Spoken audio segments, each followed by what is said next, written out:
আসসালামু আলাইকুম ওয়া রাহমাতুল্লাহি ওয়া বারাকাতুহু। জি মা, আমি আপনাকে বলছি, অল্প একটু টাকার জন্য, অল্প একটা আয়োজন করার জন্য আজ আপনি আপনার পুত্রবধূর উপর যেই পরিমাণ অত্যাচার করতেছেন, যেই পরিমাণ পেরেশানি দিচ্ছেন। আচ্ছা মনে করেন মেয়েটা আপনার, আপনার মেয়ে অন্য কোথাও বিয়ে দিয়েছেন। বিয়ে দেওয়ার পর আপনার মেয়ের শাশুড়ি অর্থাৎ আপনার যে বিয়ে আছে বারবার চাপ দেয় টাকা আনার জন্য অথবা বড় ধরনের একটা ইফতারে আয়োজন করার জন্য। আপনার সামর্থ্য নেই, টাকা নাই, পয়সা নেই, অথবা আপনার স্বামী নাই, এমন তো অবস্থায় আপনার কেমন হবে? আপনার কতটুকু কষ্ট লাগবে? আপনার কতটুকু পেরেশান অনুভব হবে?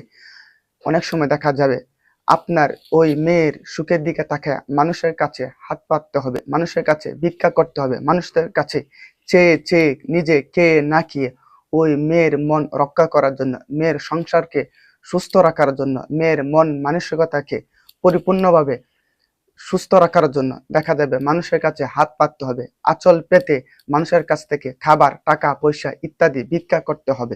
তাহলে আপনার যদি এতটুকু কষ্ট হয়, এতটুকু খারাপ লাগে, তাহলে মনে করুন আজ আপনার যে পুত্রবধূর উপর পেরেশান দিচ্ছেন, যে কষ্ট দিচ্ছেন, যে অত্যাচার করতেছেন, এই মেয়েটা আপনার। আর নিজ মনে করে আপনার পুত্রবধূকে নিজের মেয়ে মনে করে যখন আপনি লালন পালন করিবেন, নিজের পুত্রবধূকে যখন মনে করিবেন এই মেয়েটা আমার, এটা আমার সন্তান, এটা আমার গর্বে ছিল, ওই মেয়ের কষ্ট মানে আমার কষ্ট, ওই মেয়ের সুখ মানে আমার সুখ, তখন থেকে মনে করিবেন আপনার পুত্রবধূ আপনাকে নিজের মায়ের মতন দেখিবে। আপনার যখন পুত্রবধূকে নিজের সন্তানের মতন কদর করিবেন, আপনার পুত্রবধূ তখন মনে করিবে এই মা হচ্ছে আমার মা, মায়ের সুখ মানে আমার সুখ, মায়ের দুঃখ মানে আমার দুঃখ, মায়ের কষ্ট মানে আমার কষ্ট।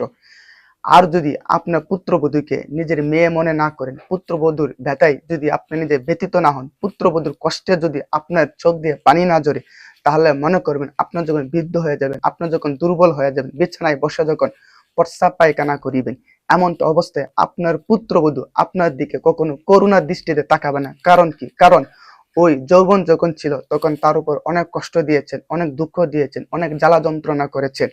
আজ সেই দুঃখ কষ্টগুলো আপনার ছটফট অবস্থায় দেখে, আপনার এই অশান্তি অবস্থায় দেখে, আপনার কষ্ট দেখে, বিছনায় শায়িত অবস্থায় দেখে সে আনন্দ উল্লাস আনন্দ উপভোগ করিবে। এই জন্য বলবো মা, একটু বুঝেন, একটু নরম হন। আপনারও তো একটা মন আছে, আপনার তো সুখ চান, শান্তি চান, এরকম ভাবে ওই মেয়েটাও সুখ চা, শান্তি চা। মনে রাখবেন এই পুত্রবধূ আপনার পালিত গোলাম নয়, পুত্রবধূকে আপনি কিনে আনেন না, আপনার যা মন চা তা করিবেন।